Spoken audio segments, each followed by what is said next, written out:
And welcome back to Square Off. A historic verdict in a Manhattan courtroom last week. The first president charged with a crime is now the first president convicted of a crime. Donald Trump was found guilty of 34 felony counts in the so-called hush money case. Sentencing set for July 11th, just a few days before the Republican National Convention. Trump's lawyers say they will appeal. Just 6 months from Election Day, what is the legal and political fallout of this landmark verdict here in a swing state that will help decide who wins the White House? The bottom line question, will this matter? Joining us, two attorneys, Christine Jones, a lawyer and former Republican candidate for governor, Tom Ryan, a lawyer, an independent, and an activist, a legal activist in the courts. Thank you. Good morning. Done a lot of work. Good to see you both. I feel like we're being typecast here, Tom. Well, okay, bust the stereotype. That's what to do. Christine, your reaction to the verdict as a matter of law? Yeah, first of all, totally expected. The jury pool there is hardly, I don't think it's controversial to say it's hardly unbiased. So no surprise on the guilty verdicts. Obviously, a notice of appeal will be filed quickly, and I'm a little perplexed from a legal standpoint about exactly what he was convicted of, because these misdemeanors being converted to felonies is a particular area of the law that's required. So we won't know that unless we can talk to some jurors, but clearly some issues to take up on appeal. Tom? Well, first off, it's important to remember that Mr. Trump's attorneys did have the right to participate in the selection of the jury. So there were a lot of jurors that were deselected, so to speak, from the panel. So this was a panel that both attorneys did pass for cause, meaning they didn't have any objection to the panel. Secondly, the charges were not about a hush money payment or something like that. These are business record fraud charges under New York state law. So that was the allegation. You falsified business records for illegal purposes. In this case, it was to effectuate the outcome of the 2016 election. So that's what the charges are. And Christine is correct. There will be an appeal. That's probably going to go well beyond the Republican convention this summer.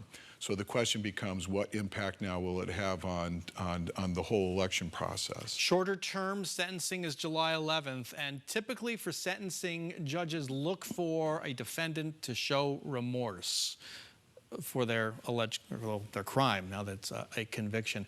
Is Donald Trump hurting himself by just going on camera nonstop, and has been going on camera, and also had a gag order and doesn't stop? You've nailed it, yes. One of the things lawyers often tell criminal defense clients, please be quiet, exercise your Fifth Amendment right. You have a right to be quiet, you ought to use it. He has not. In fact, what Trump has done, not only has he gone out and antagonized the judge, staff, opposing counsel, the whole system, calling the system rigged, he's also was controlling how the flow of that case went through his own attorney. His attorney, who's a very bright criminal defense lawyer, former prosecutor, did not do the normal kinds of things you would expect to see a criminal defense lawyer do. Instead, it looks like he was doing stuff to make Donald Trump feel better. And is Trump making it worse for himself when it comes to sentencing? Perhaps. I mean, I think generally the remorse is something that judges look for in a more violent crime, or where there's a person who's a victim of a crime as opposed to a document that was falsified. Whether the sentence becomes minimalized or maximalized, I think, may depend on how much he antagonizes this judge. He has been very critical of him. Lawyers can't do that, right? That would be unethical for us. Parties can if they must, and he certainly has. And I think if I were his lawyer, I would probably say, President Trump, please stop talking. One of the things I think is important to understand is this judge has shown a lot of restraint for all the times that Donald Trump has violated the gag order. And I think that is something you can use now to predict what will happen at the sentencing on July 11th. I don't think you'll see prison time. I hear a lot of pundits saying that. I don't think you will. There are a lot of components to imprisoning somebody with Secret Service, but I do think there will be other things you'll see. Bottom line, will this matter in the election? Well, we don't know because it's never happened before in the history of the world where we have a convicted felon, although I did see an interesting response to one of Tom's posts on X last night, which said Mahatma Gandhi and Nelson Mandela were both convicted felons, and look what happened with them. Not suggesting we should compare Donald Trump to either of those noble individuals, but I don't think it matters. In fact, I've been saying this for a long time, both to you and other people in the media. I think the more Donald Trump gets attacked, the more it helps him. The very first poll that came out the night of the sentence, or excuse me, the verdict showed him up 6 points, the Daily Mail poll.